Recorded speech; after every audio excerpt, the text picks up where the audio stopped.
నెల రోజుల నుండి ఈ దర్యాప్తుని ముమ్మరంగా మనం స్టార్ట్ చేసాం. గతించిన వారం హాట్గా ఉన్న తడిసిపోయి మరీ జాగ్రత్తగా మనం ధ్యానించాం. ఈరోజు ఆ వ్యూ మీకు గుర్తుందనుకుంటున్నాను. దృశ్య ప్రపంచంలో ఉన్న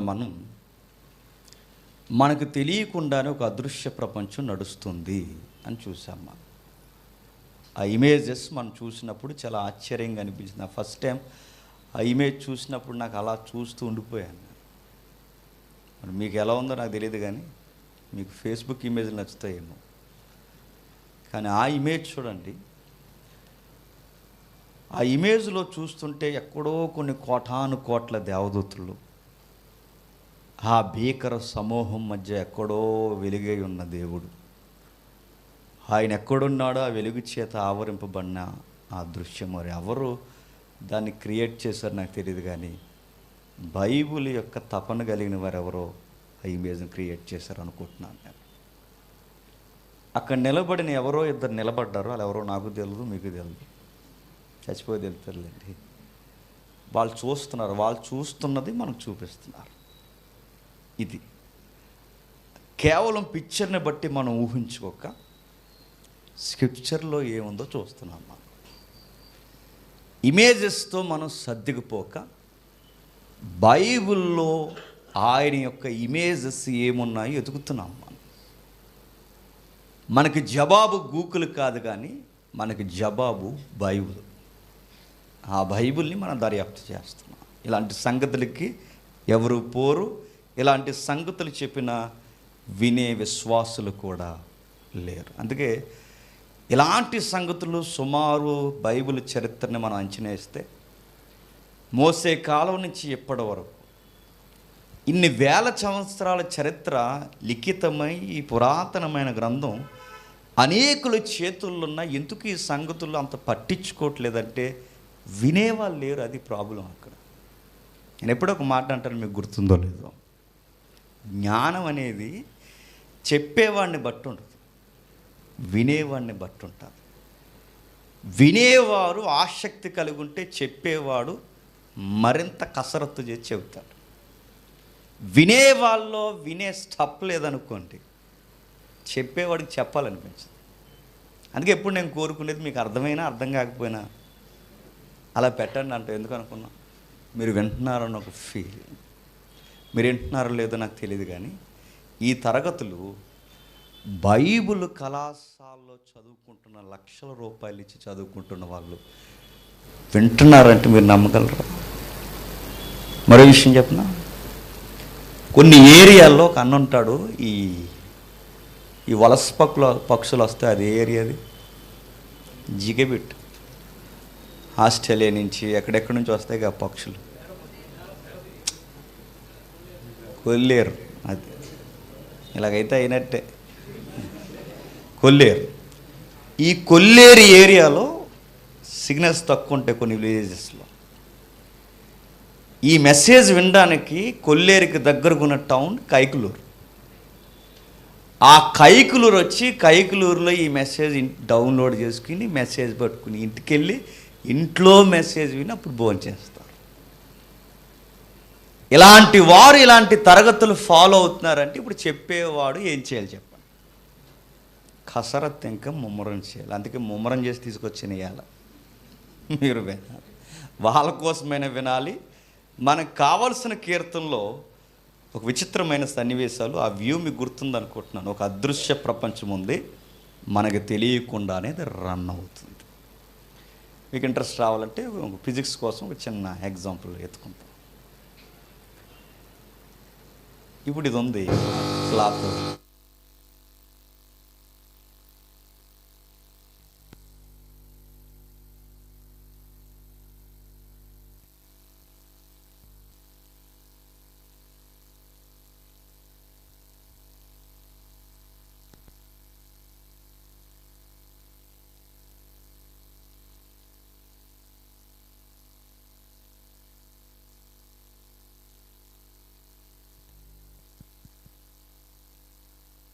సౌండ్ కొంచెం జాగ్రత్తగా ఉండండి అబ్బాయిలు. ఓకే, ఒక ఎగ్జాంపుల్ చూద్దాం. ఏ వస్తువును మనం తీసుకున్నా దానికి ఒక పదార్థం ఉంటుంది. దీన్ని దేంతో చేశారంటారు? దారంతో చేశారంటారు. దీన్ని దేంతో చేశారు? మెటల్. దాని మూలాలు ఏంటో మనకు తెలుసు. ఏది ఉన్నా దానికి ఒక అర్థం ఉంటుంది, దానికి ఒక పదార్థం ఉంటుంది. లైట్ కనిపిస్తుందిగా, వెలుగు. ఆ వెలుగుని దేంతో చేసి ఉంటారంటారు? సైన్స్ దగ్గర నో ఆన్సర్. ఆ వెలుగులో మిళితమైనవి కొన్ని ఉన్నాయి, అణువులు. ఆ అణువులు అర్థం కాక ఈ ప్రపంచం పిచ్చెక్కిపోతుంది. మీకు కూడా పిచ్చెక్కిపోతుంది, చూడండి చెప్తాను జాగ్రత్తగా. ఇవి చూస్తేనేమో ఒకలా బిహేవ్ చేస్తాయట, చూడకపోతేనేమో ఒకలా బిహేవ్ చేస్తాయట. అర్థమలేదు కదా? ఇంకోసారి చెప్పాను నేను, ఇది బాగాలేదు, కొత్త మైకులో కొంచెం సంబరపడిపోయాం. చూస్తే ఒకలాగా, చూడకపోతే ఒకలా. ఇప్పుడు ఒక 2 దర్పణాలు పెట్టి, మీకు చెప్పాను ఆల్రెడీ, 2 దర్పణాలు పెట్టి, లేదా 2 అడ్డులు, లేదంటే రెండు ఏంటంటారు, 2 అడ్డులు ఏమన్నా చెప్పండి. ఒక లైట్ని అటు నుంచి ఇటు ఫోకస్ చేయడానికి 2 దర్పణాలు పెట్టారు. ఆ పెట్టిన అర్థాలంటే అవి డార్క్, బ్లాక్గా ఉన్న అర్థాలు. దానికి 2 కన్నాలు పెట్టారు. ఆ కన్నాలు పెట్టినట్టు ఇటు నుంచి, ఇప్పుడు ఈ 2 కన్నాలు ఇటు నుంచి లైట్ వేసామనుకోండి, సరిగ్గా ఎన్ని పడాలి అక్కడ? ఇప్పుడు ఇందులో నుంచి లైట్ వేసాను అనుకోండి, సరిగ్గా ఇప్పుడు అటే వెను పడాలి. 2 ఉన్నాయి కనుక కన్నాలు 2 పడాలి. చూస్తేనేమో 2 పడతాయట, చూడకపోతే చాలా రకాలుగా పడుతుంది. విషయం ఏంటంటే, అందులో ఉన్న అణువులకి మనం చూస్తున్నామని వాటికి ఎలా తెలుస్తుంది? మీకు అర్థమవుతుంది? సైన్స్ దగ్గర లేని ఆన్సర్ ఇది. మనం చూస్తున్నామని ఆ కాంతిలో ఉన్న అణువులకి ఏదన్నా కెమెరా పెట్టినా ఎవడైనా చూస్తేనేమో స్ట్రైట్గా పోతాయట, లేకపోతేనేమో అలా అలలు వెళ్ళినట్టు వెళ్తాయట. అలాగ అలలు వెళ్తాయి, చూసారా? వేవ్స్. అలా వేవ్స్ వెళ్ళినట్టు వెళ్తాయట. ఎవరు చూడకపోతేనేమో, చూడకపోతే వేవ్స్ వెళ్ళినట్టు వెళ్తే, ఎవరైనా చూస్తే స్ట్రైట్గా వెళ్ళిపోతాయట. విషయం ఏంటంటే, అణువులు ఇందులో ఉన్నాయి, అణువులు ఇందులో ఉన్నాయి, అణువులు మనలో కూడా ఉన్నాయి. ఈ ప్రపంచం అన్ని అణువులతో నింపబడింది. ఇప్పుడు మీకు ఇది అర్థమైతే, అణువులతో ప్రపంచం నింపబడితే ఇవేమో చూస్తే ఒకలా ఉంటున్నాయి, చూడకపోతే ఒకలా ఉంటుంది. అంటే ఇప్పుడు మనం చూస్తే ఇప్పుడు అంతా ఇలా ఉంది, బిల్డింగు, వ్యవహారం, ఎక్సెట్రా ఎక్సెట్రా. చూడకపోతే మీకు అర్థమైందో లేదు? అర్థమైపోయినా ఇంకా అర్థమైనట్టే, ఇంకంతే. చూస్తే కొన్ని షేప్స్ మనకు కనబడుతున్నాయి. ఇవన్నీ ప్రపంచమంతా అణువులతోనేగా ఉంది. నేను అణువులతో ఉన్నాను, టేబుల్ అణువులతో ఉంది, క్లాత్ అణువులతో ఉంది, ప్రతీది అణువులతో, ఆ సూక్ష్మ కణాలతోనూ ఉంది. ఇవి చూస్తే ఒకలా బిహేవ్ చేస్తే, చూడకపోతే మరోలా ప్రవర్తిస్తాయి. ఇప్పుడు మనం చూడలేదనుకోండి, అసలు ఈ ప్రపంచం ఎలా ఉంటుంది? చూస్తే కనబడుతుంది, చూడకపోతే అంటే దీనికి వేరే రూపం ఉందన్నమాట. అందుకే సైన్స్ దాన్ని ఏమన్నారంటే, దీన్ని క్వాంటమ్ మెకానిజం, క్వాంటమ్ థియరీ అన్నారు.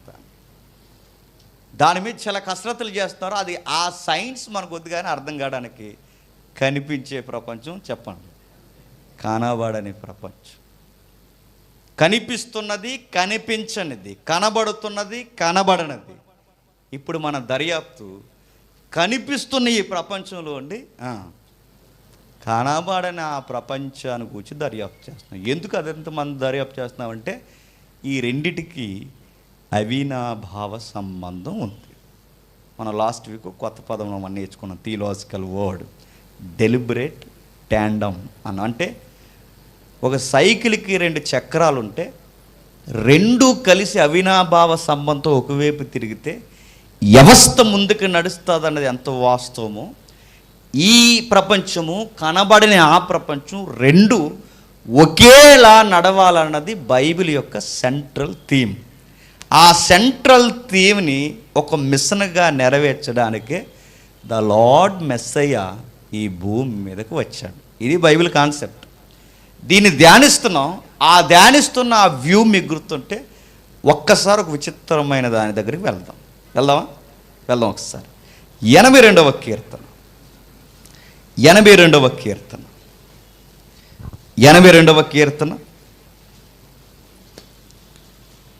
మొదటి వచనం, దేవుని సమాజంలో దేవుడు నిలిచి ఉన్నాడు, దైవముల మధ్య ఆయన తీర్పు తీర్చుచున్నాడు. ఏదో విషయం జరుగుతుంది చూడండి. ఇప్పుడు చెప్పిన గతించిన 3 తరగతులు మీకు గుర్తుండాలి. ఆ గతించిన 3 తరగతుల్లో ఒక పదం గుర్తుపెట్టుకోండి. మిడిల్ ఏషియన్ పురాణ ఇతిహాసాల్లో ఒక మాట అంటారు. మరలా మిడిల్ ఆసియా పురాణ ఇతిహాసాల్లో లేదా పురాతనమైన మనుషులు వాళ్ళ పదాలు వేరు, వాళ్ళ అర్థాలు వేరు. మనం కూడా ఎగ్జాంపుల్ చెప్పుకున్నాం కదా, తెలంగాణలో వాడే పదాలు ఇక్కడ అర్థాలు వేరు, ఇక్కడ వాడే పదాలు అక్కడ అర్థాలు వేరు. అర్థం కూడా మీకు చెప్పాను. అక్కడ ఏమన్నా ఉంటే తెలంగాణలో దొబ్బే అంటారు, దొబ్బే అంటే వెళ్ళిపోయని. ఇక్కడ దొబ్బే అంటే మైకట్టుకు వెళ్ళిపోమని. ఇక్కడ దొబ్బేయరు. అక్కడ దొబ్బే అంటే వెళ్ళిపోమని, ఇక్కడ దొబ్బే అంటే పట్టుకెళ్ళిపోమని. ఒకే పదం ఏరియాను బట్టి ఏమైపోయింది, మారిపోయింది. ఇప్పుడు ఇది మనకు అర్థమైతే అంటే ఒకే తెలుగులో స్లాంగ్ వేరుంది, తెలుగులో ఏరియాను బట్టి పదం అర్థం మారిపోతుంది. సమకాలీన తరానికే పదాలు అర్థం మారిపోతే బైబిల్లో రాయబడిన పురాతనమైన ఆ సంగతులు మరి ఆ కాలంలో వాడిన పదాలకు ఎన్ని అర్థాలు ఉంటాయి? చాలా అర్థాలు ఉంటాయి. ఇప్పుడు ఆ అర్థాలతో చదివితేనే బైబిల్ అర్థం అవుతుంది. ఆ టైం లైన్కి వెళ్ళాలి మనం, ఆ టైం లైన్కి వెళ్ళాం.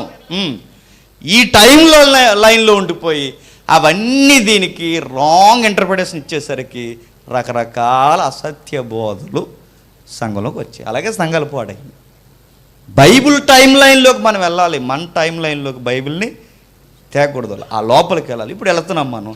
ఇప్పుడు మనకు ఎదురవుతున్న ప్రశ్న, దేవుని సమాజం అన్నాడు. దేవుని సమాజంలో దేవుడు నిలుచున్నాడు, దైవాల మధ్య దైవాలు అన్నాడు. మీ దగ్గర ఎవరి దగ్గరైనా పాత ఓల్డ్ ఇంగ్లీష్ బైబిల్ ఉంటే అందులో దైవం అన్నాడు. దైవం ఆ రెండిటికి తేడా చూపిస్తారు చూడండి. అందులో ఏముంటుందంటే, God stands in the congregations of the mighty, he judges among the gods అన్న దగ్గర స్మాల్ జీ వాడతారు. మీకు అర్థమైందిలో, గాడ్స్ అన్న దగ్గర స్మాల్ జీ, గాడ్ అన్న దగ్గర క్యాపిటల్ జీ. అంటే ఈ క్యాపిటల్ జీ వాడుతున్న దగ్గర దేవుణ్ణి సూచించేది, స్మాల్ జీ వాడుతున్న దగ్గర దైవాల సమూహాన్ని.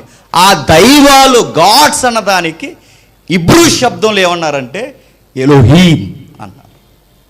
ఎలోహీం అని ఎవరిని అంటారో మళ్ళీ పాత తరగతి మీకు గుర్తు రావాలి. ఎలోహీం అని ఎవరిని అంటారంటే ఆ పురాతనమైన మిడిల్ ఆసియన్ పీపుల్స్ ప్రజలు అదృశ్యమైన ఏ ఆత్మనైనా, అదృశ్యమైన ఏ వ్యక్తిత్వాన్నైనా వాళ్ళు ఏమంటారు చెప్పండి? దేవత, దేవుడు. దేవత అంటారు, దేవుడు. తెలుగులో దేవతని రాస్తారు, ఎందుకంటే మనం ఇండియన్స్ కనుక. దేవుడు. ఆ సమూహాన్ని వాళ్ళు ఏమంటారంటే ఎలోహీం. ఒక దేవుడు ఉంటే సింగులర్గా వాడతారు. ఎక్కువ దైవాల్ని కలిపి వాడితే దాని హెబ్రూలో ఎలోహీం అంటారు. గమ్మత్తు ఏంటి చెప్పిన, ట్రినిటీ కాదు, కానీ ట్రినిటీ ఫాలో అయ్యారు కనుక మీకు చెప్తున్నాను. దేవుని సమాజం మధ్య దేవుళ్ళు అన్నాడు చూసారా? దేవుడు, దైవ సమాజం, దేవుడు, దైవాల మధ్య. దైవాలు అన్న దగ్గర కూడా ఇబ్రీలో ఎలోహీమే అన్నారు. దేవుడు అన్న దగ్గర కూడా ఏం వాడారు? ఎలోహీం అన్నారు. ఇప్పుడు ప్రశ్న, దైవాలు అంటే ఎలోహీం వాడారంటే బాగుంది, దేవుడు అన్న దగ్గర కూడా ఎబ్రీలో ఎలోహీం అని ఎందుకు వాడారు? ఎందుకు వాడారంటే ఈ బైబిల్ దేవుడు బహుళత్వమై ఉన్నాడు, తండ్రి, కుమార, పరిశుద్ధాత్మ. అందుకే ఎలోహీం. కొన్ని కోటాను కోట్ల ఆత్మలు కలిస్తే దాన్ని ఎలోహీం అంటారు.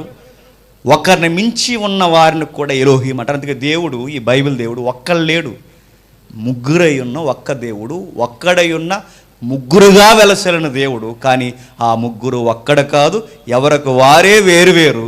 ఆ వేరువేరు భావాలు కలిగిన దేవుడు ఈ బైబిల్ దేవుడు, బైబిల్ దైవత్వం. అర్థమలేదు కదా? ఇప్పుడు చెప్తాను, మీకు చెప్పాను ఆ రోజు. మనమందరం మనుషులలో ఏకత్వం ఉంది, అది మానవత్వం. మానవత్వం అనేది సింగులర్. మానవత్వం అనే సింగులర్లో బహుళత్వం ఉంది. జేమ్స్ వేరు, సురేష్ వేరు, డేవిడ్ వేరు, సుధాకర్ వేరు, కానీ ఈక్వాలిటీ ఉన్న ఆ ఎస్ని ఏంటి చెప్పండి?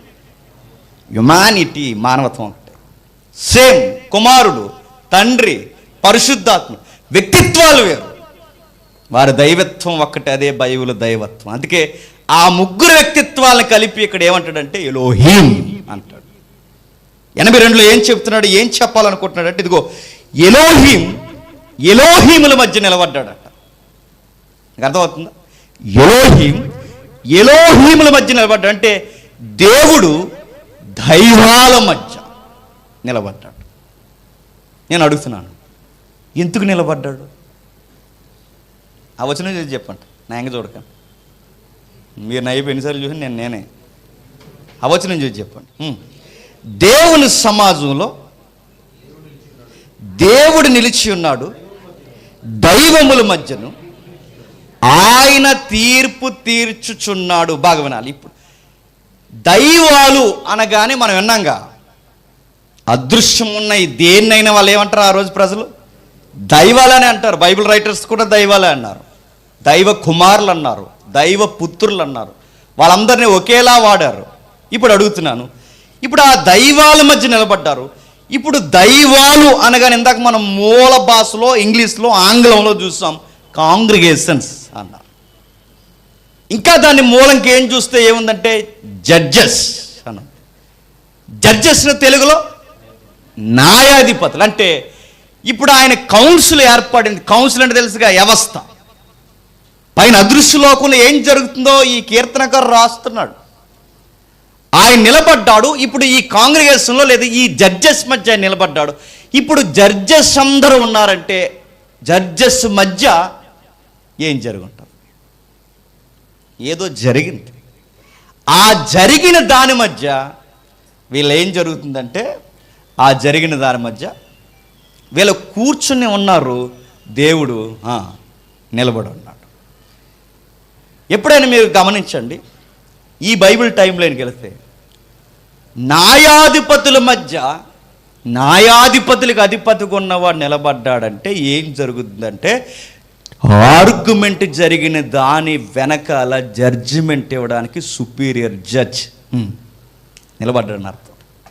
ఇప్పుడు ఆయన నిలబడ్డాడంటే ఆల్రెడీ ఆర్గ్యుమెంట్ అయిపోయింది. ఆర్గ్యుమెంట్ అంటే ఏంటి? వాదోపవాదాలు. ఇప్పుడు వాదోపవాదాలు జరిగిపోయాయి. వాదోపవాదాలు జరిగిపోయిన తర్వాత ఇప్పుడు ఫైనల్ జడ్జ్, సుపీరియర్ జడ్జ్ ఎవరు? దేవుడు. ఇప్పుడు ఈ నిలబడ్డాడు. ఈ నిలబడి ఇప్పుడు ఏదో చెప్పబోతున్నాడు. ఇప్పుడు మళ్ళీ ప్రశ్న, ఎందుకు అక్కడ ఏం వాదోపవాదాలు జరుగుంటాయి? తెలాలి కదండి మనకి. తెలకుండా కింద పైన చదువుకుని వెళ్ళిపోతే తెలకూరుద్ది. కేవలం ప్రభురాత్రి భోజనం తీసుకోవడానికి కదా రాలేదు మనం. ప్రభురాత్రి భోజనం ఎందుకు తీసుకుంటామంటే ప్రభువుని మరింత అర్థవంతంగా జ్ఞాపకం చేసుకుని ప్రకటించడానికే ప్రభురాత్రి భోజనం తీసుకోవాలి. ఇప్పుడు అడుగుతున్నాను, ఏం జరుగుంటుంది?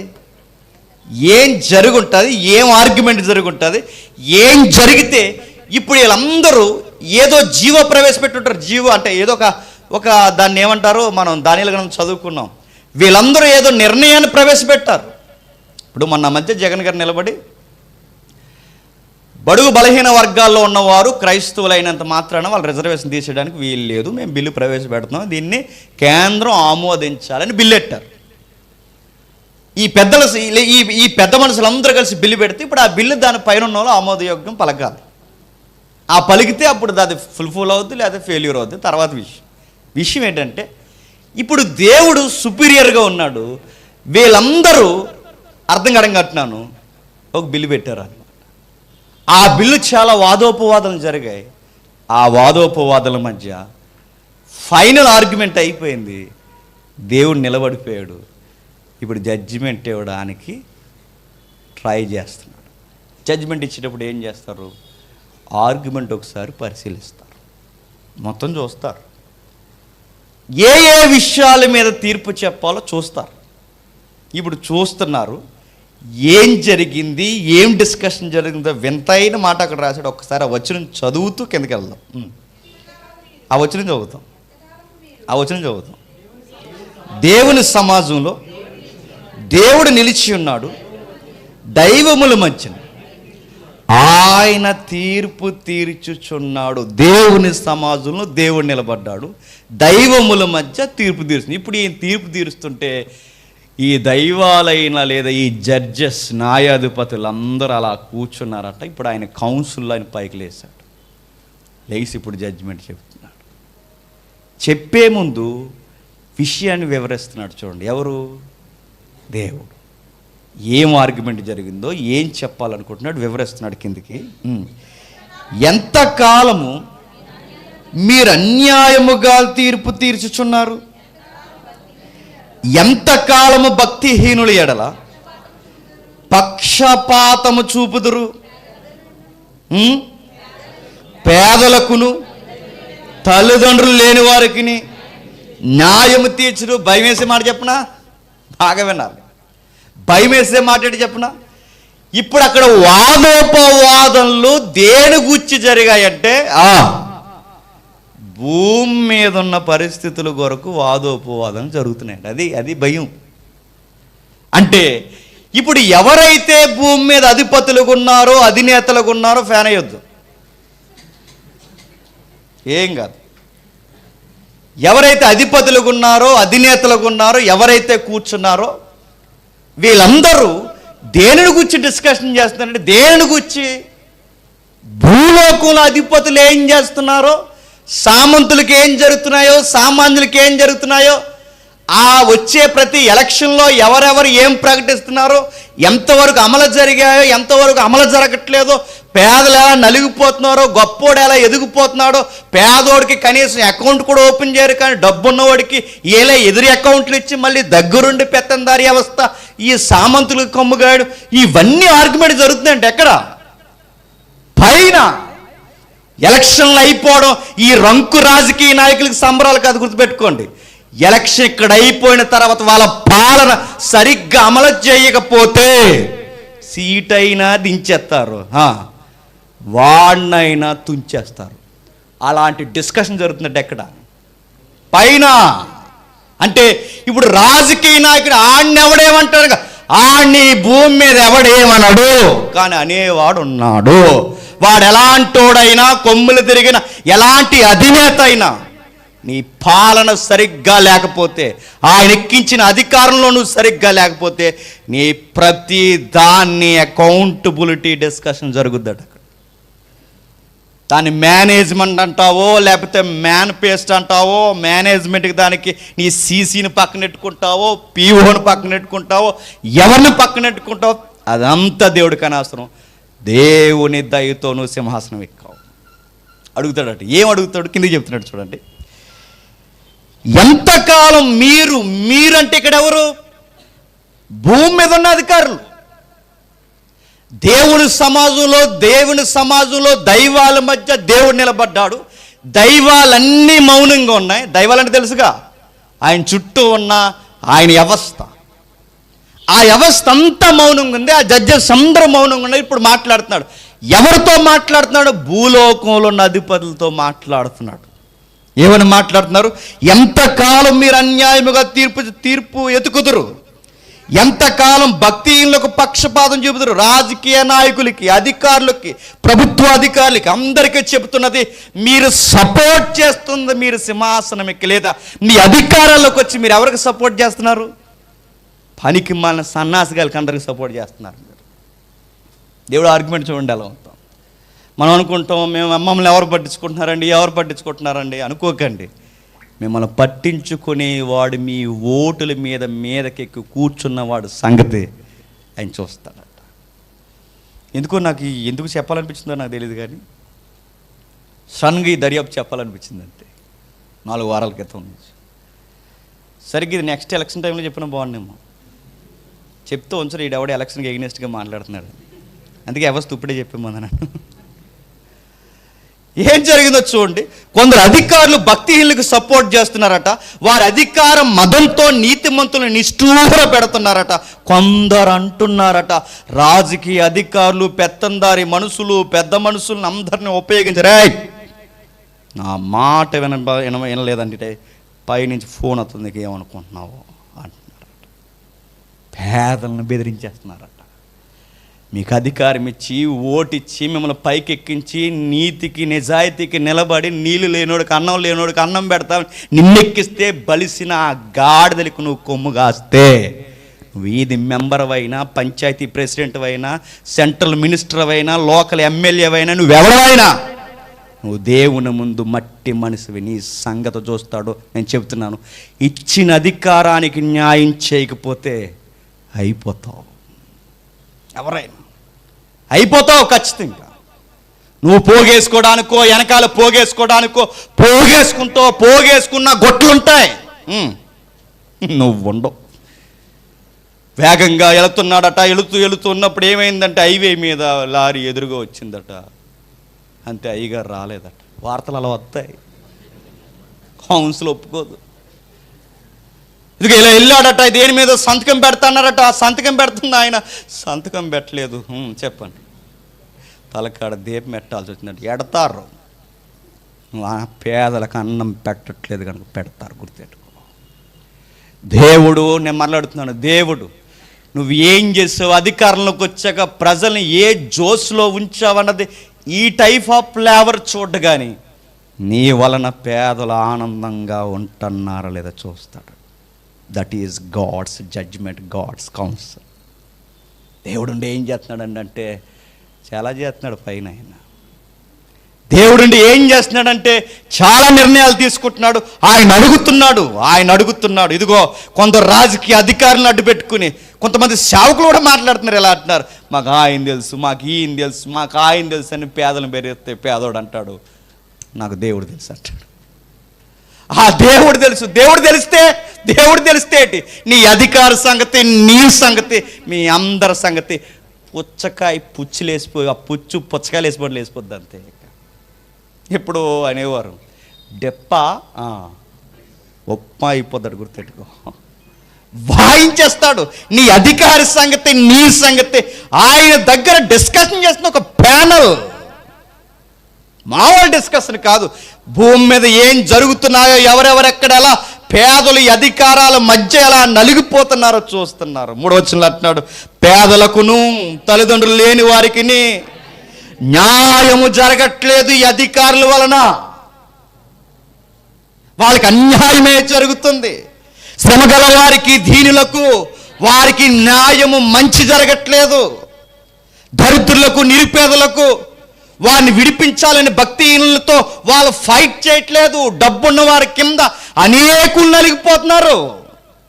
వాడేదో బాధతో, ఇబ్బందితో వాడి దగ్గర అప్పు తీసుకోవడానికి వెళితే ఆ అప్పు కాడు ఆ వడ్డీ, ఈ వడ్డీ, చక్కెర వడ్డీ కాడు, గుడ్డొడ్డీలు, అన్నొడ్డీలు వేసి ఆడి పిల్లలందరినీ ఆడి దగ్గర బానిసలుగా చేసుకుంటున్న ఆ విహీనుడు, భక్తిహీనుడు, ఆ సీడపురుగు దగ్గర అమాయకులు నలిగిపోతుంటే ఈ గవర్నమెంట్ ఇన్వాల్వ్ అయి ఆ అప్పులు రద్దు చేయట్లేదట.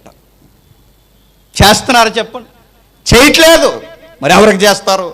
పేదోడికి గజం ఇళ్ల స్థలం ఎవరు కానీ, పేదోడికి సెంటు భూమి ఎవరు కానీ, సామంతుడికి భాగమేనండి. ఆడు ఫామ్ హౌస్ కట్టుకుంటాడు, 100 ఎకరాలు ఇస్తారు ఆడికి గవర్నమెంట్. మళ్ళీ పేదోడికి గజం నేల ఇవ్వడానికి 70 చెరువులు నీళ్ళు తాగిస్తారు.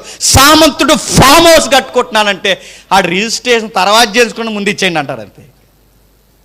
బ్యాంకుల్లో నువ్వు నేను వెళ్ళి ఆ బ్యాంక్ అధికారుల ముందు నిలబడితే లోకం మనకి అకౌంట్ కూడా ఓపెన్ చేయరండి. మనకి డబ్బుని ఎగ్గొట్టి కోట్ల రూపాయలు బ్యాంక్ కన్నం వేసి సూట్లు, బూట్లు, తెల్ల సొక్కాలు, తెల్ల లింగిలు కట్టుకుని వచ్చేవాడికి మేనేజర్ రూమ్లో తీసుకెళ్ళి కూర్చోబెట్టి మా డబ్బులు ఎగ్గొట్టు అని ఆడికి ఎత్తారు అకౌంట్. ఆడి బాగా ఆఫీసర్ దాగి ఆస్ట్రేలియా వెళ్ళిపోయాడు. ఎవడన్నా అడగండి. లండన్ వెళ్ళిపోయాడు. అక్కడికి వెళ్ళిపోయారు. ఇక్కడ ఎంతమంది సామంతులు, ఎంతమంది బ్యాంకింగ్ నెగ్గొట్టలేదు చెప్పండి. మనకు 100 రూపాయలు లోన్ ఇస్తారా? మన ఒక ఆయన కరెంటు విషయం ఏదో 4 రూపాయలు ఉన్నాయని అకౌంట్లో వేద్దామనేసి వెళ్ళాం. వెళితే అతను అంటున్నాడు ఆ టైంకి దిగిపోవాలి. టైం ఏదో అటు ఇట్లు అవుతుందండి గవర్నమెంట్ సెక్టర్ అంటే. ఆ టెంపర్ మా మీద చూపించి అంటున్నాడు. శ్రీకాంత్ అని నేను అక్కడ ఉన్నా, మాకు టెంపర్ ఉంది, ఎండ ఎక్కువ వేస్తుంది పోయిన వారం, ఏం చేస్తాం మరి. అక్కడ నిలబెడతా అంటున్నాడు. ఏమంటున్నాడు, ఈ పెంట ఇప్పుడు తెచ్చి మా మీద పెడతారు ఇప్పుడు అంటున్నాడు. పెంట అట్ట తెక్కలేసన్నా, మా రెక్కల కష్టం నీకు పెంట. మాట్లేదు ఇంకా ఆయనకి. మా రెక్కల కష్టం నీకు పెంట, మైండ్ ఇట్. నువ్వు గవర్నమెంట్ ఎంప్లాయ్ అయితే నేను గవర్నమెంట్ ఎంప్లాయీని, లోకల్, జాగ్రత్త అన్నాడు మా వాడు. ఏమనుకుంటున్నావు? మా రెక్కల కష్టం నీకు పెంటేటి, రూపాయి దాచుకుని ఏదో 20-30 దాచుకుందామని వస్తే దాన్ని నువ్వు పెంట అంటావేటి. దెబ్బకి లైన్కి వచ్చేయాడు. ఎందుకంటే లోకలతో గొడవ పెట్టుకుంటే పోస్టింగ్లు దూరం అయిపోతాయి. చూసారా, ఇవన్నీ మనకి ఎలా కనపడే. అదే టైంకి ఏ పెద్ద అయినో తెలసొక్కాలు వేసుకున్న బడా సేట్ ఎవడో ఒక పెద్ద కారు వేసుకుని వస్తే భోజనం టైం దాటేసి 3-4 అయినా వాళ్ళ అకౌంట్ దగ్గర నుంచి చూడరండి. ఇవన్నీ జరుగుతున్నాయని వ్యవస్థలో దేవుడు చూస్తున్నాడు. సామంతుడు ఏం చేస్తున్నాడో, సామాన్యుడికి ఏం జరుగుతుందో, తెల్ల సొక్కాలు వేసుకున్న వాళ్ళకి ఏం జరుగుతుందో, సామాన్యులకి మాసిన వస్త్రాలతో తిరుగుతున్న వాళ్ళకి ఏం జరుగుతుందో అన్నిటినీ చూస్తున్నాడు. గుర్తుపెట్టుకోండి, పేదల ఓటుల మీద గద్దెనెక్కిన ప్రతి ఒక్కడు, పేదలని గేటు దగ్గరకు కూడా రానిని ప్రతి రంకు రాజకీయ నాయకుడు సంగతి దేవుడు చెప్తున్నాడు. మట్టి అయిపోతావు అన్నాడు. అంతే, మట్టి అయిపోతావు, సమాధి అయిపోతావు. ఎందుకంటే నువ్వు తృణప్రాయుడు ఒక మానవుడివి. పెంచాలన్న ఆయనే, చెప్పండి, దించాలన్న ఆయనే, ఎక్కించాలన్న ఆయనే, ఎక్కడా కనబడకుండా చేయాలన్నా చెప్పండి ఆయనే. అందుకే అంటున్నాడు, జాగ్రత్త అబ్బాయి, దరిద్రులు, పేదోళ్ళు, శ్రమ గలవారు, దీనులు, ఎన్నో ఇబ్బందులు పడుతున్నవారు, పేదలు, తండ్రులు లేనివారు, ఇలాంటి వారు మీ పెత్తందారి అవస్థ కింద నలిగిపోతుంటే మీరు భక్తిహీనులకి, దుర్మార్గులకి, రౌడీ సీటలకి, దొంగ నాయకులకి ఈ గొడవలు పెట్టుకుండి ఇలాంటి పనికి మానులకి మీరు ఎందుకు సపోర్ట్ ఇస్తున్నారా అని అడుగుతున్నాడు.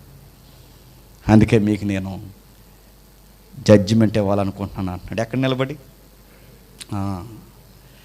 ఈ సమాజంలో, ఈ దైవ సమాజం మధ్య నిలబడి మీకు తీర్పు తీర్చాలనుకుంటున్నాను.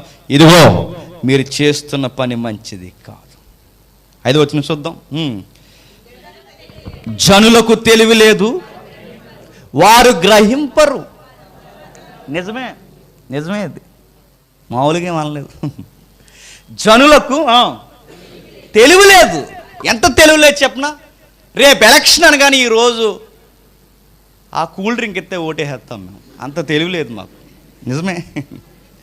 రేపు ఎలక్షన్ జరుగుతుంది అనగానే 5 ఏళ్ళు అడెక్కే పెత్తందారికి 5 పక్కన 2 సున్నాలు ఉండే నోటెత్తే హెత్తం ఓటెత్తే, అంత అమాయకులు. వాడు ఊపి మాకు అర్థం కాక ఆడి జెండా కూడా ఊపుకుంటూ తిరుగుతాం, అంత అమాయకులు. మా భూములే తవ్వేస్తారు, మా భూములే ఎత్తేస్తారు, మా మట్టే అమ్మేస్తారు, మా ఇసుక మాకే అమ్మేస్తారు. అన్నీ అమ్మేసి ఎవరికి సరిపోలేదని మా గ్యాస్ కొండ మీద కూడా డబ్బులు వేసేస్తారు, కరెంటు బిల్లు మీద డబ్బులు వేస్తారు, కుళాయి బిల్లు మీద డబ్బులు వేస్తారు. ఎందుకు వేస్తున్నారంటే నాకు ఓటేసే కదా, ఆ మాత్రం వేస్తానంటాడు.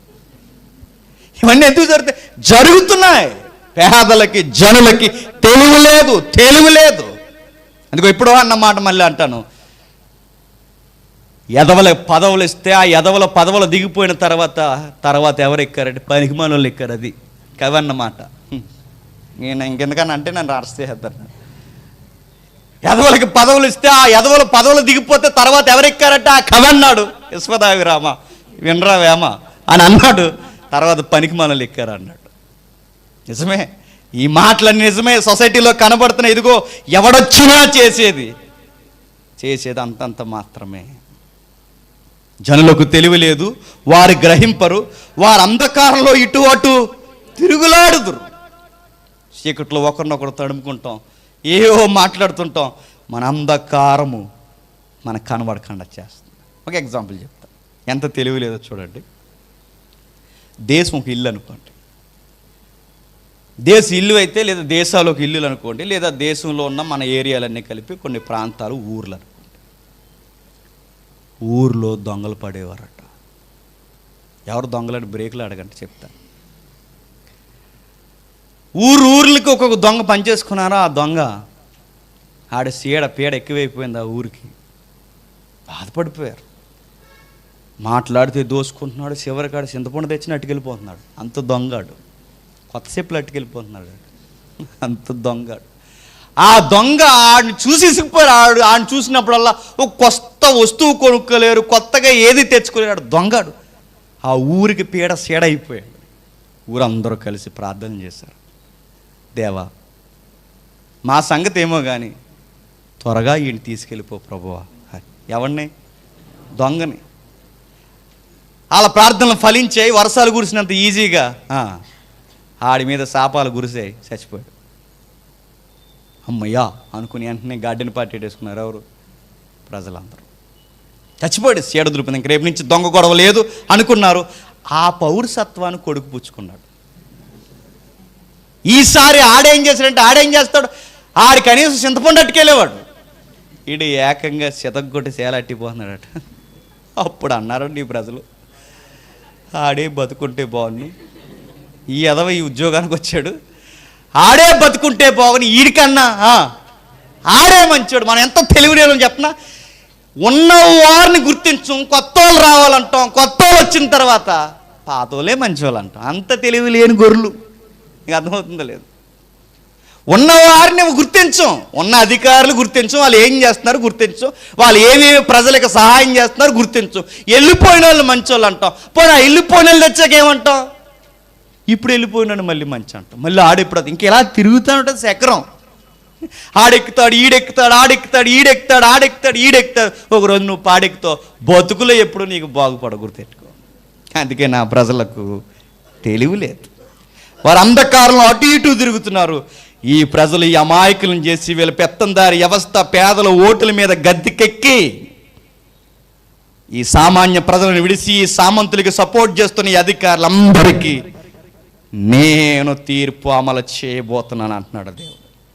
అప్పుడు ఒకరితో పర్సనల్గా మరొక మాట అంటున్నాడు, మీరు దైవాలనియు మీరందరూ సర్వోన్నతుని కుమారులనియు నేను సెలవిస్తున్నాను. ఇప్పుడు మళ్ళీ దైవాలు. మొదటి వచనంలోనేమో దైవాల మధ్య దేవుడు నిలబడ్డాడు. ఇప్పుడు మరొక దైవాలు. వీళ్ళెవరు దైవాలు? దైవాలు అనగానే కాంటెక్స్ట్ మిస్ అవ్వకండి. దైవాలు అనగానే న్యాయాధిపతులు, జడ్జెస్. ఇప్పుడు ఆ జడ్జెస్ మధ్య ఆయన నిలబడ్డాడట. ఆ న్యాయాధిపతుల మధ్య ఆయన నిలబడితే ఇంకో న్యాయాధిపతులతో మాట్లాడుతాడు, ఇంకొక దైవ సమూహంతో మాట్లాడుతాడు. ఆ దైవ సమూహం, ఆ దైవాలు, ఆ న్యాయాధిపతులు ఎవరు? ఇశ్రాయేలు న్యాయాధిపతులు, దేవుని పిల్లలు. అంటే ఇప్పుడు ఈ న్యాయాధిపతులు ఏం చేస్తున్నారో, ఈ న్యాయాధిపతులు చేస్తున్న పనులకి అక్కడ ఆయా న్యాయాధిపతులు దేవునితో చెప్పండి డిస్కషన్ చేస్తున్నాడు. అది కీర్తన. అంటే భూమి మీద ఉన్న అధికారులు ఏం చేస్తున్నారో, వీళ్ళ పాలనా విధానం ఎలా ఉందో ఈ అధికారులు గూర్చి ఆ అధికారులు దేవుని ముందు ఆర్గ్యుమెంట్ చేస్తున్నారు. అర్థమైందా టెక్స్ట్? అంటే ఆ దైవాలు ఆ దైవాల మధ్య డిస్కషను, ఈ దైవాలుగా అంటే ఈ భూమి మీద న్యాయాధిపతులుగా పిలువబడుతున్న వారి గురించి డిస్కషన్ జరుగుతుంది. ఆ డిస్కషన్ జరిగిన తర్వాత వారు అంటున్నారు, మీరు దైవాలనంటే మీరు నీతి జరిగిస్తారు, న్యాయం జరిగిస్తారు, పేదలను చూస్తారు, తండ్రి లేని వారిని చూస్తారు, దరిద్రులను చూస్తారు, నిరుపేదలను చూస్తారు, భక్తిహీనులకి తగిన పాఠాలు నేర్పించి పేదలను సామంతులతో సమానంగా చూస్తారని, మీరు దైవాలని, మీరు సర్వోన్నత కుమారులని నేను సెలవిచ్చాను కదా. మీరు కూడా ఇతరులలాగే తయారయ్యాడు. మీరంటే అక్కడ ఎవరు? ఇశ్రాయేలు దేశంలో ఉన్న పెద్ద మనుషులు, అధికారులు.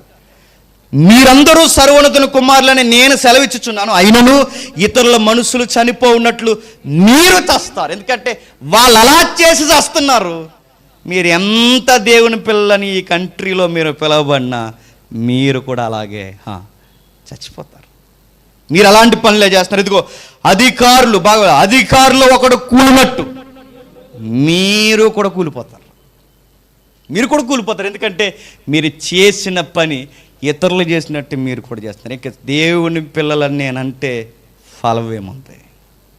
అందుకే మీ సంగతి చూస్తానని ఎప్పుడైతే ఈ డిస్కషన్ జరిగి ఇప్పుడు ఆ పరలోకంలో ఏం జరుగుతుంది, లేదా ఆ అదృశ్య లోకంలో ఏం జరుగుతుందంటే భూమి మీద జరుగుతున్న పాలన గూర్చి అక్కడ నిర్ణయాలు జరుగుతున్నాయి. అంటే దేవుని సమాజంలో దేవుడు నిలబడి ఈ సమాజంలో ఏం జరుగుతుందో చూస్తున్నాడు. ఆ సమాజంలో నిలబడి ఈ సమాజంలో ఏం జరుగుతుందో చూస్తున్నాడట. ఆ సమాజంలో నిర్ణయాలు తీసుకుంటే ఈ సమాజంలో తీర్పులు చెప్పండి అమలు చేస్తున్నట. ఆ దైవాల మధ్య నిలబడిన దేవుడు ఈ భూమి మీద న్యాయాధిపతులైన దైవాలుగా పిలువబడుతున్న లేదా అధికారులుగా ఉన్న వీరి పనులను దేవుడు పేరేజి వేస్తున్నాడట. ఒక మాట అడుగుతాం, ఇదంతా ఎవరు చూస్తున్నారంటే ఆసాపు అనే ఒక రైటర్ చూస్తున్నాడట. ఎక్కడ? ఆ అదృశ్య లోకంలో జరుగుతున్నాయి. అందుకే 8వ వచనంలో ఏమంటాడు చూడండి, దేవా లెమ్ము, భూమికి తీర్పు తీర్చుము, అన్యజనులందరూ నీకే స్వాస్యముగా ఉందరు. ఎవరైతే అంటున్న మాట అంటే ఆసాపు దర్శనంలో చూసిన అదృశ్య లోకంలో జరుగుతున్న ఆ తీర్పుల పరంపరని పాట రాసేసాడు. నాకు అర్థమైందా? అంటే అంత పెద్ద థియలాజికల్ సబ్జెక్ట్నట ఈయన ఎలా రాశాడట? పాటగా రాసేసాడా? పాట అర్థమవుతలేదు మనకి, మీకు అర్థమవుతుంది లేదు. అంత పెద్ద థియలాజికల్ సబ్జెక్ట్ని పాటగా అంత ఈజీగా ఎలా రాయగలిగాడంటే, రాస్తున్నది ఆయనైనా చెప్పండి, రాయించినది పరిశుద్ధాత్ముడుగా. అందుకే అంత డెప్త్గా ఉన్నాయి వాళ్ళ సాంగ్స్. అందుకే చూడండి, ఎప్పుడు బైబిల్ సాంగ్స్ను దాటే సాంగ్స్ ఎప్పుడు ఈ భూలోకానికి బహుశా ఉండవేమో. ఎందుకంటే అవి ఆత్మచేత రాయబడిన సాంగ్స్. దర్శనాల్లో రాస్తారు, అనుభవాలతో రాస్తారు. ఈయన గారు అంటున్నాడు, ప్రభువా మరేం చేస్తావు? ఈ సమాజాన్ని నువ్వు ఏదో ఒక నిర్ణయం తీసుకుని చేయని ఈ సామాన్యులందరూ పాట పాడుకునేలా దేవుని తీర్పులే పాఠాలై అధికారులకి గుణపాఠాలుగా వినబడుతున్నాయట. వారు బాబోయ్, మీ అధికారాల మీద దేవుడు అధికారి అయి ఉండి మీ తాట తీయడానికి రెడీగా ఉన్నాడ్రా, పేదలు ఏమేమి చేస్తున్నారో దేవుడు వింటున్నారా అని ఈ పాటలు వాళ్ళ చుట్టూ పాడుకుంటూ తిరిగారట. ఎవరు?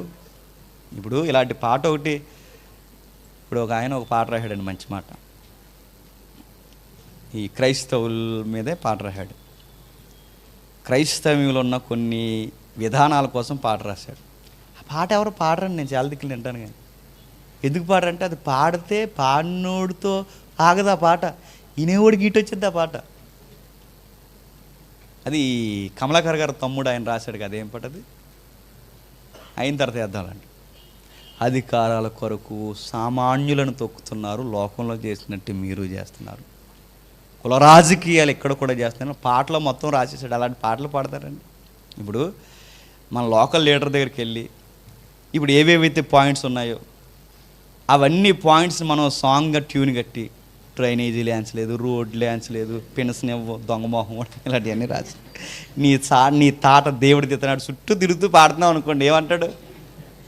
పాట కట్టినోడిని పాడేవాడిని ఆపి చంపేయండి ఎదవల్ని అంటాడంట. అలాంటి పాటలు పాడం. ఎందుకంటే అధికారులకు నచ్చవవి, అవేనా ఆశకరవట్లు వస్తాయి ఆ పాటలకి ఎవ్వరు. కానీ ఇలాంటి పాటలు ఆసాపు రాసిన పాటలు బాగా ఉన్నాయి. ఆసాపు గారు రాసిన పాటలు దావీదు రాశాడు, చూసారా? దావీదు గారు రాశారు పాటలు. దావీదు గారి పాటలకి సమానమైన పాటలుగా అలా సరిపోయాయట. అంత గొప్ప పాటలు రాశాడు ఆయన. మరో మాట చెప్పిన, ఆసాపు కీర్తనలు దావీదు కీర్తనలు జాతీయ గీతాలుగా పాడుకునేవారట. మనకి జాతీయ గీతాలు భాషను బట్టి, మన భాషను బట్టిన గేయాలు గీతాలు ఉన్నాయి కదండి మనకి. అలాగే ఆ రోజుల్లో కూడా వాళ్ళకి పాడేవారు.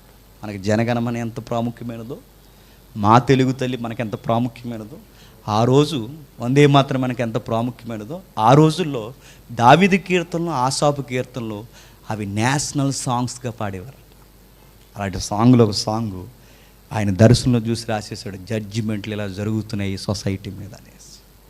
కాబట్టి ఈ కీర్తన చదువుతున్నప్పుడు ఒకవేళ ఎవరైనా రాజకీయాల్లో క్రైస్తవ నాయకులు ఎవరైనా ఉంటే మనం గుర్తుపెట్టుకోవాలి, జర జాగ్రత్త, దేవుడు చూస్తున్నాడు, దేవుడు గమనిస్తున్నాడు.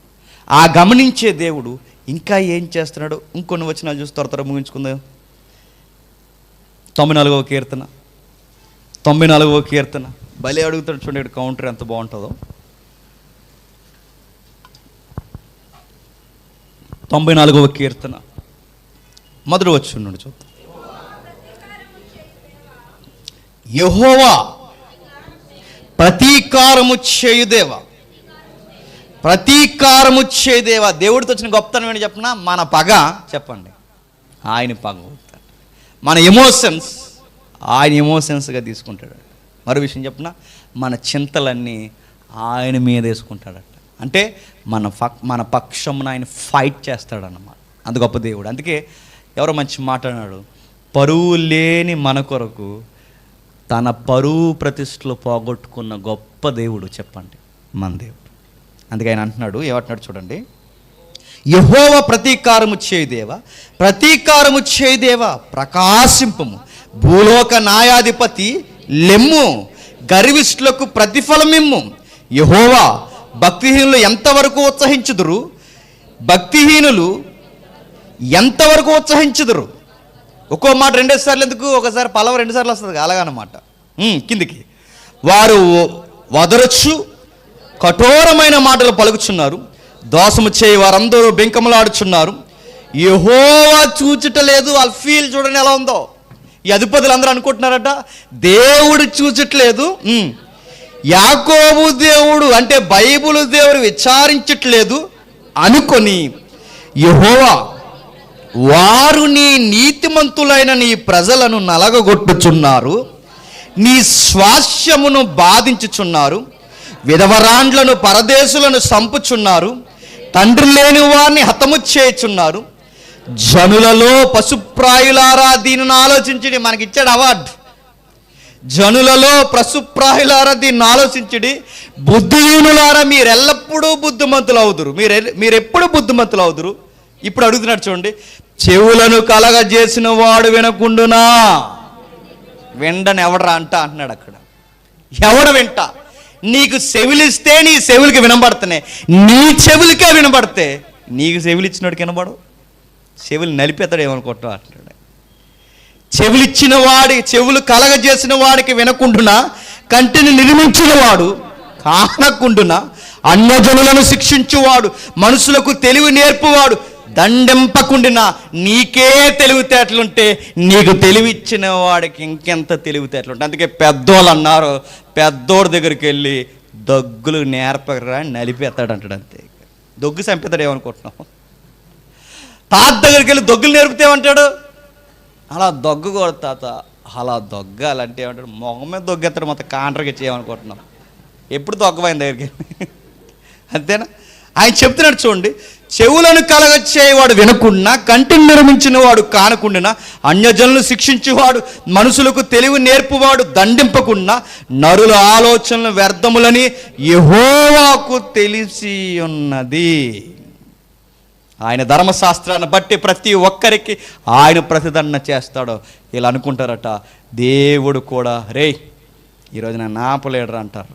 చాలామంది భార్య డైలీ చెప్తారు చూసారా, వీళ్ళకి డబ్బు ఎక్కువైపోయి అధికారం ఎక్కువైపోయి ఇలా అంటారు. రానే దేవుడు అంతా చూసుకుంది అంటాడు. దేవుడు రాకూడదు, గట్టిగా రెండు మోసం చేయని జాయిన్ చేస్తారు ఏమనుకుంటున్నావు. చాలామంది అంటారు కదా, రానీరా నన్ను ఎవడ ఆపుతాడు. ఈరోజు 100 మంది వచ్చినా ఆపలేరురా నన్ను, దేవుడు కూడా ఆపలేరు అంటే మోసం తెచ్చేసి అనుకో, ఎవడ ఆపడు. గట్టిగా రెండు పెద్ద అయిపోయినాకో జాయిన్ చేసి ఇలా నెట్టపోతే బతుకు, అది మన కెపాసిటీ. మీకు అర్థమైంది లేదు. మనం పెద్ద బడాయి కబుర్లు చెప్తాం, పెద్దగా అయిపోయినాక ఎండ ఎక్కువ కాసేసి ఎండకి అవి తాగేసి, ఎవరో కత్తిరినా కైపు మామిడి పండు ఇలా పిండుకుంటుందని ఆ మజాలు గీసి అలా నిలవైపోయి అన్నీ తాగేసి డ్యామ్ గేట్ ఎత్తేయింది అనుకోండి, ఏం చేస్తారు అక్కడ? అర్థమైపోతుంది మన కెపాసిటీ. అప్పుడు నువ్వు వెళ్ళి సవాల్ చేయి. గట్టిగా 2-3 అయిపోయిన తర్వాత సెంటర్లో నేను ఎవడో ఏదో అంటున్నాడు అంటే వెళ్ళరా బయటకంటే ఏమంటావు? గొడవలు మానేసాం, వైలెన్స్ వద్దురా అంటాం. ఎందుకంటే సైలెన్స్గా లోపలికి మన కెపాసిటీ. దేవుడు రాకూడదు నాన్న చిటికన్నా. నీ ఆరోగ్యం ఒక్కసారి నిమిషం అలా తిరిగిందో అవుట్ అయిపోతావు. దేవుడు అంటున్నాడు, రే పుట్టింపబడిన మీకై ఇన్ని తెలివితేటలుంటే పుట్టించిన నాకైనా ఉండాలిరా. చిన్న అధికారాలు, చిన్న చిన్న సింహాసనాలు ఎక్కి నీ నైబర్, నీ పొరుగువాణ్ణి వింతగా రస్టు పట్టిస్తే నీ కళ్ళు ఇచ్చిన నేను నీ కళ్ళు పీకుతాను అంటున్నాడు. నీ చెవులిచ్చిన నేను నీ చెవులను అవి గియ్యమనేలా గెంగర్లో చిలగొడతాను అంటున్నాడు. నీ మెదడులో ఆలోచనలు ఆపేస్తాను అంటున్నాడు. నీ పనికి మాలిన వ్యవహారాన్ని దండింపకుండా ఉండను అంటున్నాడు. అది ఎవరైనా, ఎందుకంటే నువ్వు ప్రజలకు అధికారివేమో కానీ చెప్పండి, దేవునికి అధికారివి కాదు. యెషయా గ్రంథం చూడండి, రాడికల్ స్టేట్మెంట్స్ ఇవన్నీ. యెషయా గ్రంథం చూడండి, 3వ అధ్యాయం, యెషయా గ్రంథం 3వ అధ్యాయం, యెషయా గ్రంథం 3వ అధ్యాయం 13, 14 వచనాలు. వారు నీ త్రోవల జాడలను చెరుపువేయుదురు, యెహోవా వాదించుటకు నిలిచి ఉన్నాడు. వాదన, నువ్వు వాణ్ణి ఇన్ని ఎదిరించేసి ఏదోలా వాదించి వచ్చేమో కానీ దేవుడే ఆర్గ్యుమెంట్ చేయడానికి ఆయనే నిలబడితే ఆయనతో ఆర్గ్యుమెంట్ చేసేదేవుడు, ఆయనతో వాదించేదేవుడు. యెహోవా వాదించుటకు నిలబడి ఉన్నాడు, జనులను విమర్శించుటకు లేచి ఉన్నాడు. యెహోవా తన జనుల పెద్దలను వారి అధిపతులను విమర్శ చేయుచున్నాడు. మీరే ద్రాక్ష తోటలను తినివేసిరి, మీరే దోసుకుని దరిద్రుల సొమ్మును మేండ్లలో దాసుకొని ఉంచుకుని మీ సంగతి ఊరికే అవుతాము. మనర వరకు ఆ నోట్లు ఈ నోట్లు అన్నారు, ఇప్పుడు ఏకంగా జాగ్రత్తగా అందరూ ఎర్ర నోట్లు దాచేశారు లోపల. దేవుడు ఎవరినో ప్రేరేపించాడు, ఎర్ర నోట్లు ఆపేయండి అన్నాడు. ఆపేస్తా. మనం హ్యాపీ, మన దగ్గర ఎర్ర నోట్లు లేవు, హ్యాపీ మస్తు కుస్తీ బిర్యానీ తినేసి పడుకుంటాం మనం, మన దగ్గర లేవు. కానీ ఎర్ర నోట్లు దాచేసుకున్న సామాంతులు ఉన్నారు. కట్టలు రౌండ్లు లబ్బర్లు ఇటు దాచేశారట, లోపల స్టీల్ వేసారు, ఆమె రాసుకుని మరి దాచారట. వాళ్ళకి టైం ఎంత ఇచ్చారంటే 3 నెలలు ఇచ్చారట. 3 నెలలు ఒకడు ఎన్నిసార్లు మార్చాలంటే మనిషికి 20,000 మార్చాలట. ఇటు దాచింది కోట్లు, మార్చాల్సింది 20 అట. ఏమైపోవాలి? ఎర్రకట్టు చూసుకుంటే ఎర్రగా అయిపోతున్నాడు అడి.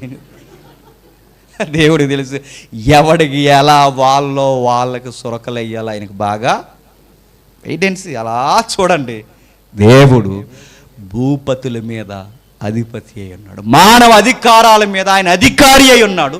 ఎవరిని ఎక్కించాలో ఎవరిని దించాలో, ఏ టైంకి ఏ ఆర్థిక లావాదేవీలు ఎకానమీ ఆయనే డిసైడ్ చేస్తాడు. గుర్తుపెట్టుకోండి, ప్రతిదీ ఆయనే. ఆయన సమాజాన్ని పట్టించుకోలేదన్న వాచ్ మేకర్స్ అన్నారు కొంతమంది కవులు. ఎందుకు వాచ్ మేకర్? ఆయన చూస్తున్నాడు.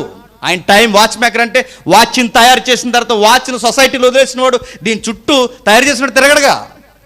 బ్యాటరీ ఆగిందా లేదా, బ్యాటరీ ఆగిందా లేదా, చిన్నములు ఎక్కడ ఉందని అడుగుతాడు కూడా ఉండి. అడిగితే వాచ్ కొనుక్కుంటామా? వాచ్ మేకర్ అంటే తయారు చేసి సమాజాన్ని వదిలేస్తాడు, అది అలా తిరుగుతుంది. ఆయన ఎప్పుడో వస్తాడు, పట్టించు. నో, ఆయన వాచ్ మేకర్ కాదు, ఎవ్రీడే అబ్జర్వ్ చేస్తున్నాడు. ఆయన కుణక్కడు, నిద్రపోడు. ఈ సమాజంలో ఏం జరుగుతుందో చూస్తాడు ఆయన గమనిస్తాడు ఆయన. చాలామంది ఇతిహాసాలు అన్నారు దేవుడు ఏం చేస్తున్నాడంటే అలా పడుకుని సాంగ్స్ వింటున్నాడట. అక్కడ సాంగ్స్ వినడానికి ఏం చేస్తున్నాడంటే కొన్ని మరి ఆ సాంగ్స్ ఈ సాంగ్ కాదు, మరి అదో రకం సాంగ్స్ ఉంటాయి. స్పెషల్ ఐటమ్ గర్ల్స్ ఉంటారు అక్కడ. ఎవరైనా అడగండి, గ్రీకు ఇతిహాసాలు చెప్తున్నాను. గ్రీక్ ఇతిహాసాల్లో ఆ మెరాస్ అనే దేవుడు కానీ కొంతమంది దేవుళ్ళు ఉన్నారు. వీళ్ళందరూ ఏం చేస్తారంటే పైన తలాము తకదిం చేస్తారట. క్లబ్ సాంగ్లు ఎలా ఉంటాయో, నైట్ సాంగ్స్ ఎలా ఉంటాయో, డ్యాన్స్ బేబీ డ్యాన్స్లు ఎలా ఉంటాయో, ఆ తర్వాత rock songs, Arabic songs, belly songs ఇవన్నీ ఎలా ఉంటాయో, డ్యూయెట్లు, సోలో సాంగ్స్ ఇవన్నీ ఎలా ఉంటాయో అన్నీ అక్కడ ఉంటాయో. ఎక్కడ ఇతిహాసాలు, పురాతనమైన గ్రంథాలు, 500 శతాబ్దంలో వచ్చిన గ్రంథాలు కూడా ఏం చెప్తున్నాయి? ఇందాక తమ్ముడు ఎత్తాడు, మీరు గమనించట్లేదు. ఏది ఆ గ్రంథం అని అడగండి నన్ను. 5వ శతాబ్దంలో వచ్చిన ఆ గ్రంథాలు కూడా ఏం చెప్పాయంటే పరలోకంలో ఏముంటాయంటే ఒక్కొక్కడికి చాలామంది ఉంటారు, 70 మంది అన్నారు. ఇలాంటివి ఉంటాయన్నారు. పరలోకంలో నీతి లేని దేవుడు కాదు, నీతి గల దేవుడు ఉన్నాడు. ఆ దేవుడు ఏమన్నాడు తెలుసా? ఈ సమాజంలో నీతి జరుగుతుందో లేదో నీతిమంతుడైన దేవుడు నిలబడి నీతిని కోసం డిస్కషన్ చేసి అక్కడ జరుగుతున్న ఆ డెలిబరేట్ ట్యాండమ్ అంటే ఆ ఇరుసుకు తగ్గ ఇరుసు ఇక్కడ తిరగకపోతే తిప్పడానికి ఆ వ్యవస్థలో ఉన్న వాళ్ళు అన్నారట, నన్ను వెళ్ళమంటావా ప్రభువా అన్నారట. వెళ్ళు, హైవే మీద వెళ్తున్నాడు వెళ్ళు అంటాడు. ఆయన మెట్లు దిగుతున్నాడు, ఇందా క్లాస్ సరిగా లేదాడు, వెళ్ళు. క్లాస్కి వచ్చాడు, సరిగా ఎంటలేదు, వెళ్ళు. ఇప్పుడు సరదా చెప్తున్నాను, కంగారైపోయి మెట్ల మీద పడిపోతారు. అవన్నీ చూస్తాడంటే దేవుడు చూస్తాడు, ఇవన్నీ నిర్ణయిస్తాడు ఆయన. ఆ సభలు అవసరమైతే స్పెషల్ కేసెస్ కింద ఒక ఆయన దిగిపోతాడట అక్కడి నుంచి. చరిత్రలో దిగారంటే దిగాడండి ఒక ఆయన. ఆ మాట దగ్గరికి వెళ్ళే ముందు ఒక్క మాట చూసి ముగించుకుందాం. ఇప్పుడు కర్నూలు జర్నీ ఉంది, చూద్దాం ఒకసారి. 89వ కీర్తన 89వ కీర్తన 7వ వచనం చూడండి ఒకసారి.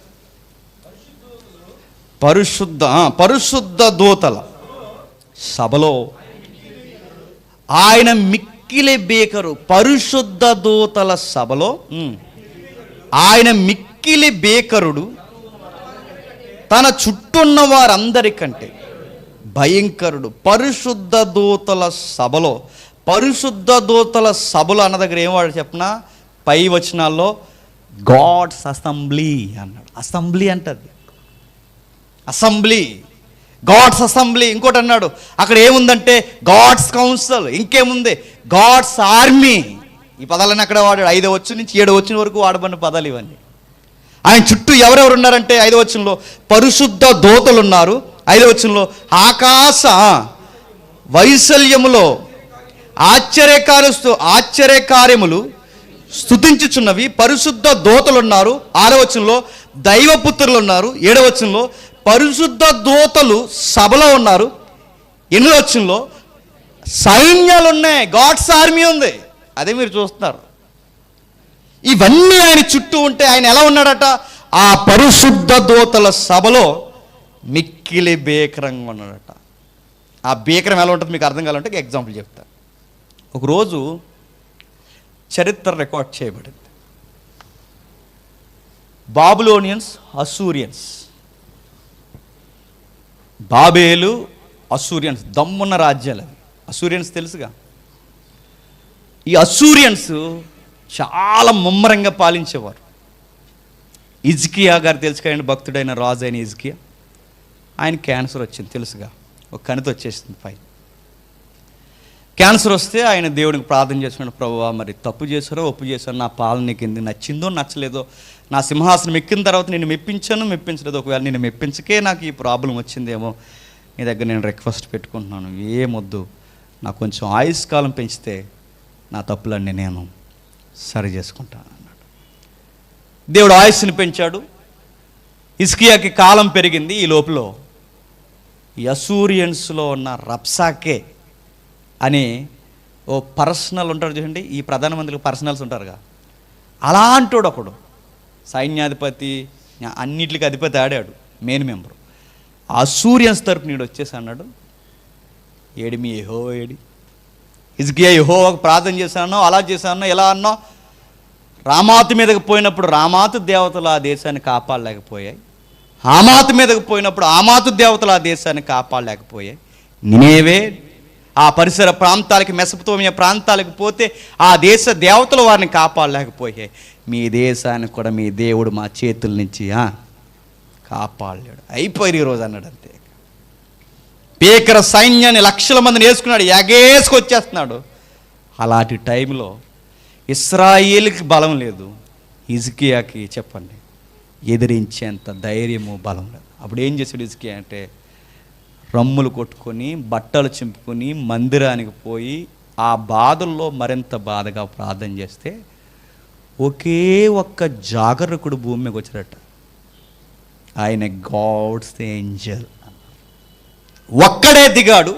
ఆ దిగినవాడు ఇప్పుడు ఎందుకు దిగాడంటే ఇది చరిత్రలో ఉంది. ఆ దిగినవాడు ఎందుకు దిగాడంటే, ఆ దిగినవాడు మానవ అధిపతులతో ఇశ్రాయేల్ అధిపతుల పక్షాన ఫైట్ చేయడానికి ఒక్క దేవదూత భూమి మీదకి వచ్చి 185,000 మందిని సింగిల్ నైట్లో తునాతునకలు చేసేసిందట. చూస్తారు రికార్డ్, చూడ ఒకసారి చూసి ముగించుకుందాం. 2వ రాజుల గ్రంథం 19వ అధ్యాయం, 2వ రాజుల గ్రంథం 19వ అధ్యాయం 35వ వచనం.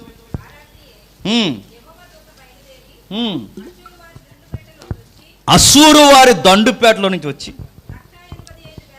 185,000 మంది హతము చేసిన. వచ్చిన దూత ఎంతండి? ఒక్కటి. వచ్చిన దూత లేదా వచ్చిన జాగరకుడు లేదా వచ్చిన ఆ దేవుని సైన్యంలో వచ్చింది ఒక్కడు. వచ్చిన ఒక్కడు ఎంతమంది చంపాడట?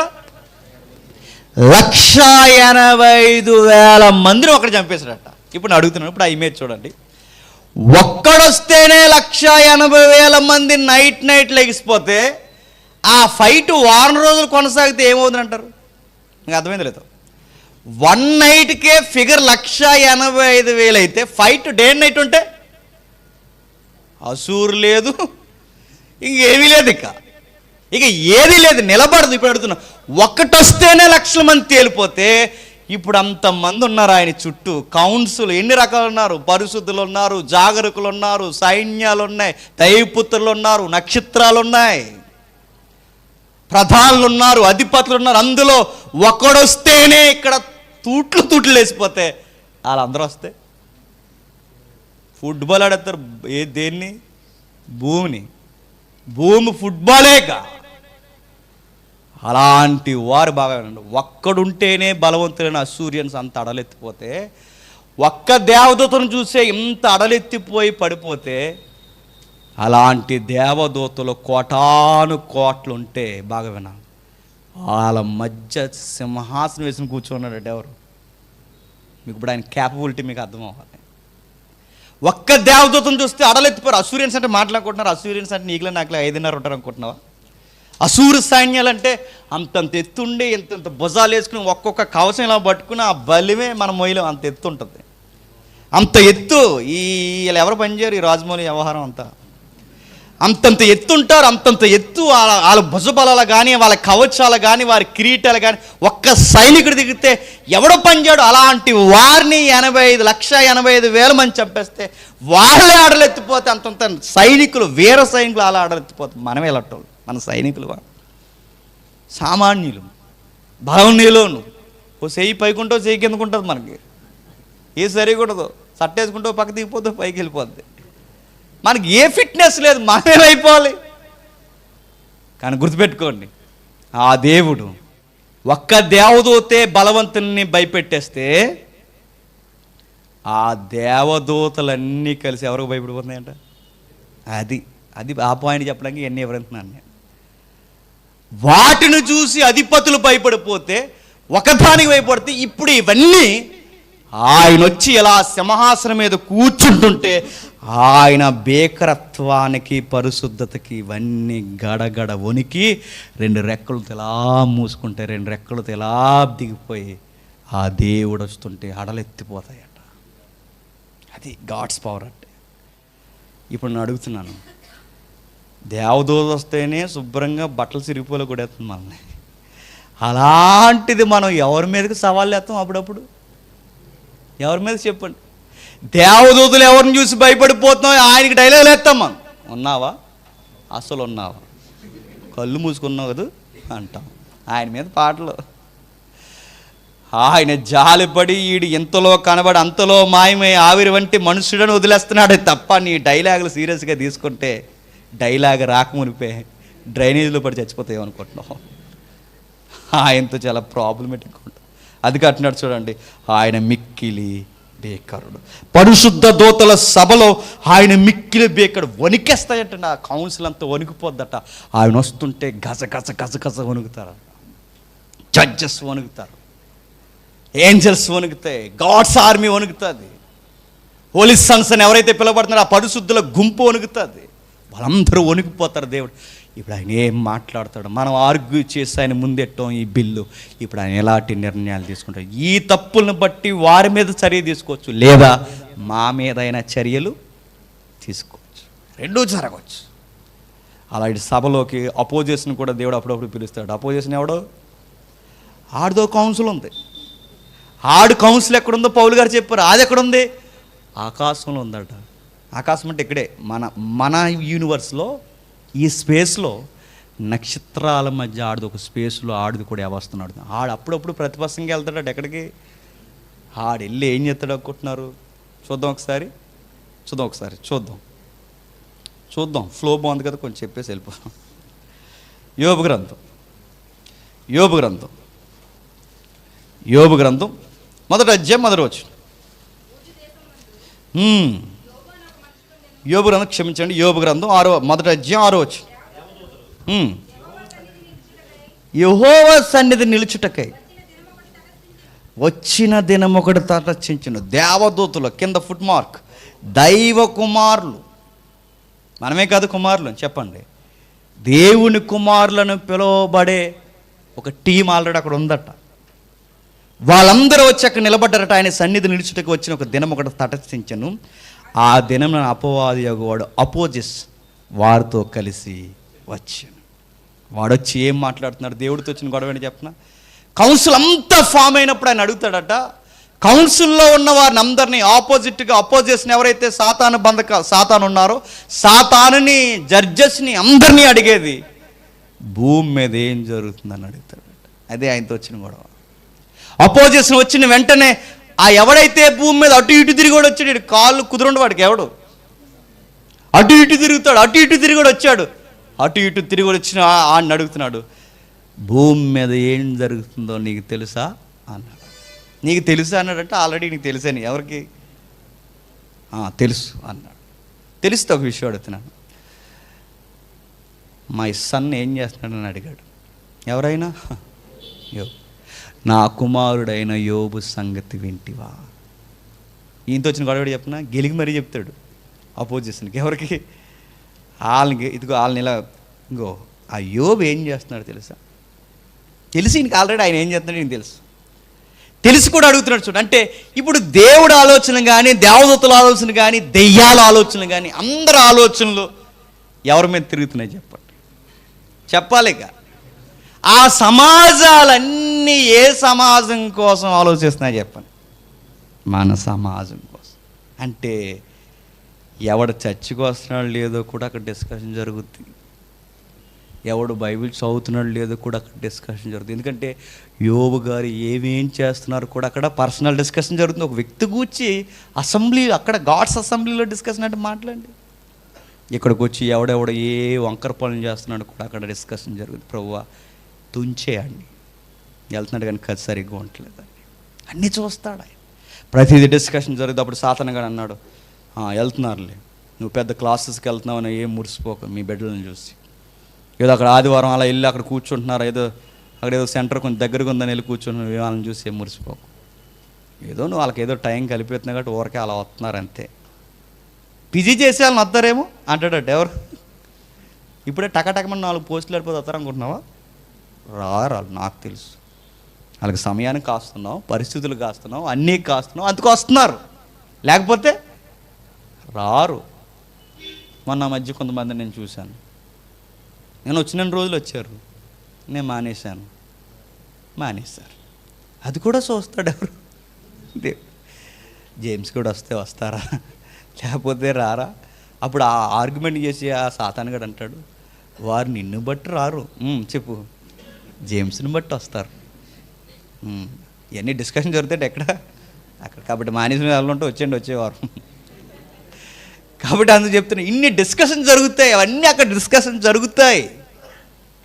కాబట్టి ఇక్కడ దేవుడు సమాజంలో చెప్పండి, దేవుడు నిలిచున్నాడు. భూలోకంలో దైవాలుగా పిలువబడుతున్నవారు ఏమేమి చేస్తున్నాడో వాళ్ళ లెక్కలు అడుగుతున్నాడు. నిన్ను అడుగుతాడు, నన్ను అడుగుతాడు, అందరిని అడుగుతాడు. ఆయుష్కాలంలో మళ్ళీ అందరిని అడుగుతాడు. చివరికి 3 ఏండ్లు నేను చూస్తున్నాను ఫలింపని ప్రతి మొక్కని నరికే జడ్జిమెంట్ అయిపోయిందని చెప్తాడు. కాబట్టి జాగ్రత్త. ఈ రోజుతో ఈ క్లాస్ అయిపోలేదు, మళ్ళీ బ్రేక్ తర్వాత. ఎప్పుడు చెప్పండి? వచ్చే వారం చూద్దాం. దేవుని చిత్తమైతే వచ్చే వారం ముగించుకునే ప్రయత్నం చేద్దాం. అమ్మయ్య అనుకుంటున్నారు కదా, ఆమెనంట. వచ్చే వారం ఈ తరగతిని ఇక్కడితో ముగిద్దాం. వీలైతే ఒక జనరల్ తరగతో ఫ్యామిలీ తరగతితో మాట్లాడుకుని మళ్ళీ గ్యాప్ ఇచ్చి మళ్ళీ ఒక థియలాజికల్ సబ్జెక్ట్ మొదలెడదాం. దేవుడు మిమ్మల్ని దీవించును గాక.